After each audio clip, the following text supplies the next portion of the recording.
Bonjour et bienvenue, voici notre tour d'horizon économique, géopolitique et boursier. Nous sommes le jeudi 13 juillet.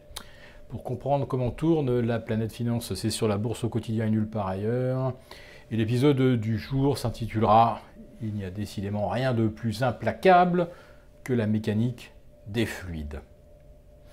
Ça fait 2 mois que le CAC 40 végète, que le Dow Jones également reste emprisonné entre 21 400 et 21 530.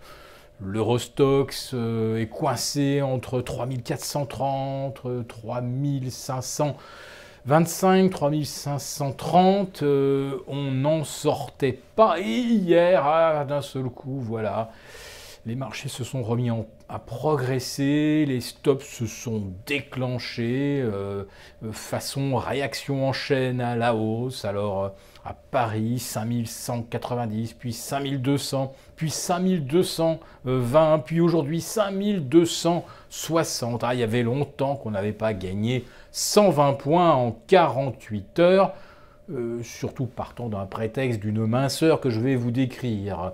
Alors, la dernière fois que les marchés ont progressé, c'était les 4 et 5 mai derniers, ce qui avait d'ailleurs permis d'inscrire les plus hauts annuels sur le CAC, l'Eurostoxx et sur la plupart des indices américains. Donc hier, d'un seul coup, les marchés retrouvent l'inspiration. Est-ce que Madame Yellen a délivré un message?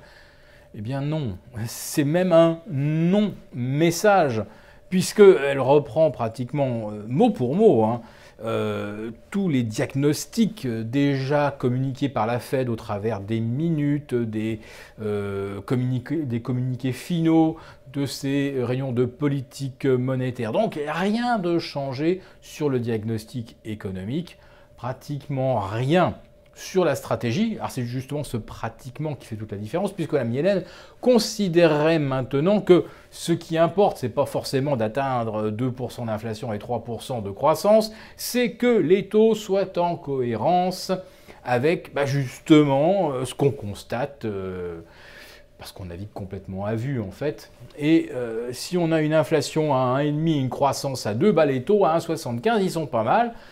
Aujourd'hui, ils sont à 1,25. Allez, encore un tour de vis fin 2017 et un éventuel tour de vis en 2018. Et le tour est joué. Nous aurons donc une politique monétaire neutre. Alors, on aura atteint juste la moitié des objectifs qu'on s'était fixés. En fait, on voyait les taux remonter à 3%. Ils vont peut-être s'arrêter à 1,5 ou 1,75.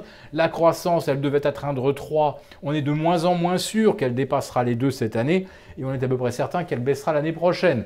Quant au plan de relance de Donald Trump, bon, c'est déjà aux oubliettes. Mais ce qui est étonnant, bien sûr, c'est qu'on a pris 20% sur les promesses de Trump.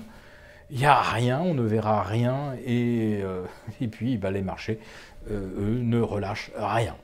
Alors, que s'est-il passé hier à Paris? Est-ce qu'on aurait payé un creux, une fenêtre de tir? Non, il n'y a eu aucun creux depuis le 5 mai dernier. C'est juste reparti comme ça, parce que c'est la mécanique des fluides. Depuis le 5 mai dernier, faites le calcul, les banques centrales ont injecté à peu près 450 milliards de dollars dans la sphère financière. Alors comme on a observé des désinvestissements aux États-Unis, que les souscriptions sont également un petit peu en panne en Europe. La semaine dernière, on a même eu une décollecte sur les valeurs allemandes, sur les ETF, actions européennes, bref. Les opérateurs ne savaient plus de quoi faire de l'argent, à un moment, il faut bien l'investir. Et qu'est-ce qu'on retrouve? La thématique du rallye d'été. Alors, Madame Yellen n'a rien dit hier, ou alors confirmé que finalement l'économie ne retrouvera jamais un vrai rythme de croissance, mais on lui est surtout très reconnaissante de ne pas être revenue, de ne pas avoir appuyé là où ça fait mal, c'est-à-dire sur le fait que les marchés sont surévalués, et que cette surévaluation des actifs constitue une menace pour la stabilité financière. Madame Yellen n'est pas la seule à l'avoir dit la semaine dernière. Monsieur Stanley Fischer, le vice-président de la Fed, il était aussi allé de son couplet sur des marchés surévalués. On craignait qu'elle ne remette le couvert devant le Congrès. Ben non, d'un seul coup, à youpi, eh ben, les marchés ne sont plus surévalués, il n'y a plus de bulles d'actifs, alors ben, on peut y aller. Surtout que l'argent va rester bon marché. Oui, mais la Fed a aussi parlé de commencer à réduire son bilan. En fait, ça veut dire simplement ne plus racheter les titres qui viennent à échéance. Mais qui se pose la question de savoir ce que perd la Fed à chaque fois qu'un emprunt vient à échéance, qu'il a été acheté 100 alors qu'il valait peut-être 70 ou voire 60? Que vaut-il aujourd'hui? Qu'est-ce que la Fed a laissé comme plume sur chaque emprunt qu'elle n'a pas, enfin qui sont venus à échéance depuis 2009? Et quelles sont également les pertes latentes sur tout ce qu'elle a racheté depuis 2014, depuis qu'elle maintient juste son bilan à 4 500 milliards. Mais qui se pose la question? Absolument personne. Parce que ce sont des questions, évidemment, dont les réponses seront forcément gênantes.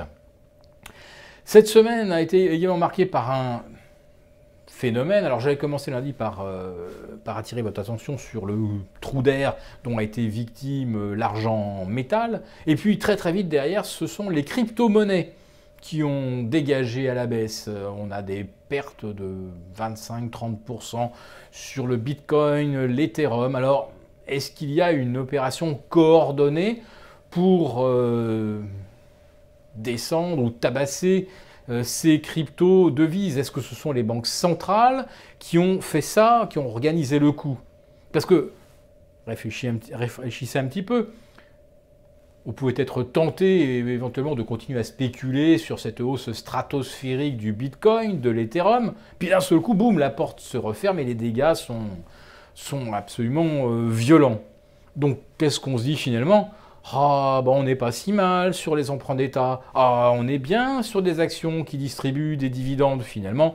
Il ne faut pas aller se brûler les doigts sur le Bitcoin ou l'Ethereum. Et puis, ne touchons pas non plus à l'or ni à l'argent, puisque ça fait déjà 2 mois que ça baisse, et que chaque fois qu'il y a un mouvement, boum, c'est à la baisse, il n'y a que des mauvais coups à prendre. Donc, revenons sur du traditionnel, sur des emprunts d'État, sur des actions. Bah, peut-être que tout ça, combiné, fait que même en ne disant rien, Madame Yellen laisse finalement les opérateurs succomber à leur imagination, à leur rêve bleu d'un rallye estival sur les actions auxquelles nous ne croyons pas. Et d'ailleurs, il n'y a toujours rien de fait, puisque le Dow Jones à 21 535 en clôture n'a pas vraiment franchi son précédent zénith du 5 juin. Pas plus le S&P 500, pas plus le Nasdaq. Alors d'ailleurs, malgré sa remontée hier de 1,10%, il est finalement exactement au même niveau que lorsque nous avons décidé de le shorter. C'était il y a déjà un mois. Nous conservons naturellement nos ETF QID. Et puis pour le S&P 500, c'est désespérant, mais ça fait 2 mois qu'il est dans un range où il oscille entre 2440 et 2515, et il ne se passe plus rien. Néanmoins, nous avons là aussi une couverture. Alors pour le CAC 40, nous disions en début de semaine que nous ne ferions rien tant qu'il se maintiendrait au-dessus de 5100, ou tant qu'il plafonnerait sous 5230. Aujourd'hui, on a franchi les 5230 et on atteint même 5260. Alors qu'est-ce que ça veut dire? Quel est le potentiel? Eh bien, ce n'est pas vraiment le CAC 40 qu'il faut regarder, c'est le CAC 40 Global Return. Le support, c'est 13 000, la résistance, c'est 13 500. Hier, il avait atteint 13 300. Aujourd'hui, il atteint quasiment 13 400. Autrement dit, le potentiel à la hausse, il est d'environ 1%. Et pour le CAC 40, ça signifie donc que la vraie résistance, elle se situe à 5300, 5310. Alors, demain c'est le 14 juillet, mais les marchés seront ouverts, donc il y aura peut-être moyen d'aller chercher l'objectif.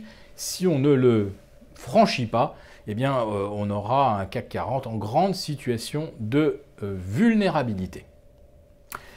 Avant de vous souhaiter donc un très bon week-end du 14 juillet, eh bien je vous propose éventuellement de commander Fake News, qui est maintenant, ça y est, sorti sous son format papier. C'est un petit ouvrage de 110 pages qui se lit très facilement. C'est un anti-manuel boursier en quelque sorte. Ce n'est pas un ouvrage académique, c'est même exactement l'inverse. C'est assez ludique et surtout ça va à l'essentiel et c'est très concret.